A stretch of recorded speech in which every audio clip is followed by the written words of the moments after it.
중열광 오징어 게임. 중국은 만들 수 없는 두 가지 이유. 차이나는 중국을 불편부당한 시선으로 바라봅니다. 전 세계 1억 1,100만 가구가 시청하며 넷플릭스 사상 최고 기록을 경신한 오징어 게임이 중국에서도 선풍적인 인기를 끌고 있다. 중국 베이징, 상하이, 창사 등 대도시에는 달고나를 파는 노점이 연이어 생겼고 손님이 길게 줄을 들어섰다. 창사시의 한 노점은 달고나를 20위안에 팔면서 오징어 게임처럼 달고나를 모양 그대로 파내면 공짜로 주는 등 중국인 특유의 상술도 발휘되고 있는 것으로 알려졌다. 우리나라에서 제작한 드라마가 중국에서 이 정도의 반향을 일으키는 건 2014년 초 별에서 온 그대 이후 처음이다. 당시 필자가 살던 상하이 코리아타운에 있는 치킨집 앞에 중국인 손님이 몇십 미터 줄을 서서 기다리던 장면이 아직도 생생하게 떠오른다. 별그대 이후 태양의후예가 중국에서 인기를 끌긴 했지만 이 정도는 아니었다. 중국 최대 SNS인 웨이보의 오징어 게임 해시태그 누적 조회수는 지난 13일 기준 19억 6천만 회를 넘을 정도로 오징어 게임에 대한 중국 네티즌들의 토론이 활발하다. 중국 언론에서도 오징어 게임에 관한 기사가 쏟아지고 있다. 사이버 만리장성을 넘은 열기 재밌는 현상이다. 중국 정부가 인터넷 통제를 위해 사이버 만리장성을 설치했기 때문에 중국인들은 넷플릭스 시청이 불가능한 점을 고려하면 더 그렇다. 사이버 만리장성은 1997년 미국 IT 잡지인 와이어드가 처음 사용한 이후 중국의 인터넷 검열을 뜻하는 단어로 애용되고 있다. 중국 네티즌들은 구글, 페이스북, 유튜브 접속도 불가능하다. 중국 일부 네티즌들은 가상사설망을 통해 미국 사이트에 접속하지만 오징어 게임처럼 히트작은 아예 중국의 불법 스트리밍 사이트에 통째로 올려버린다.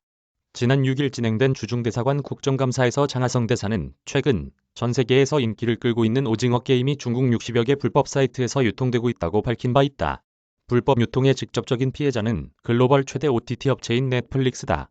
OTT 시장만 놓고 보면 14억 인구를 가진 중국의 온라인 동영상 서비스 시장은 한국보다 훨씬 크다.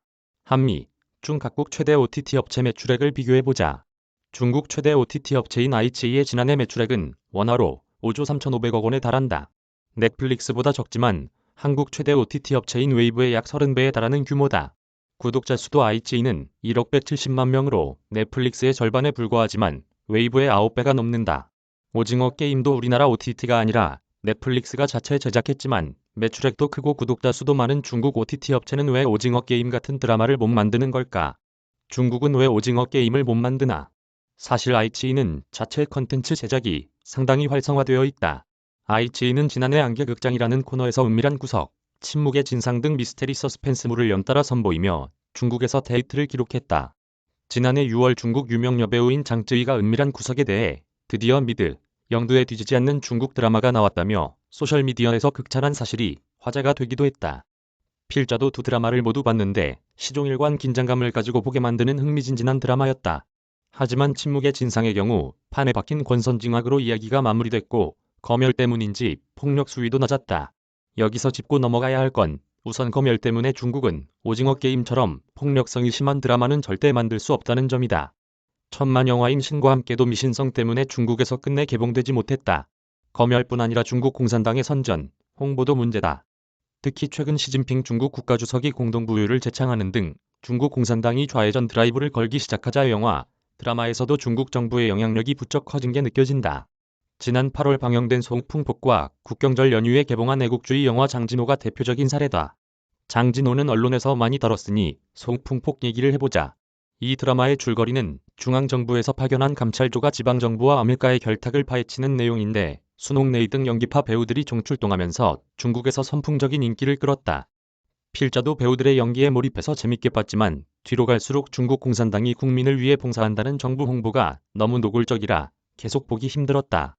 침묵의 진상에서도 경찰이 범죄 세력을 소탕하는 권선징악적인 결말이 나오긴 하지만 이 정도는 아니었다. 아예 드라마가 중국 공산당의 홍보수단으로 전락한 느낌이 느껴졌다. 이래서는 중국 드라마가 중국이라는 우물 아니 개구리를 벗어날 수가 없다. 아무리 14억 인구를 가진 중국이라 해도 중국만으로는 결국 우물이다. 나중에는 중국인들도 이런 드라마를 보지 않을 것이다. 중국이 키우려고 하는 소프트 파워는 사회에서 유기적으로 발생하는 것이며 정부에게서는 일부만 생겨난다. 현 상황으로 보면 중국 공산당은 오히려 소프트 파워를 감소시키는 방향으로 움직이고 있다. 어떻게 보면 중국 공산당이 중국 소프트 파워의 가장 큰 장애물이다. 김재현 전문위원 이메일 주소.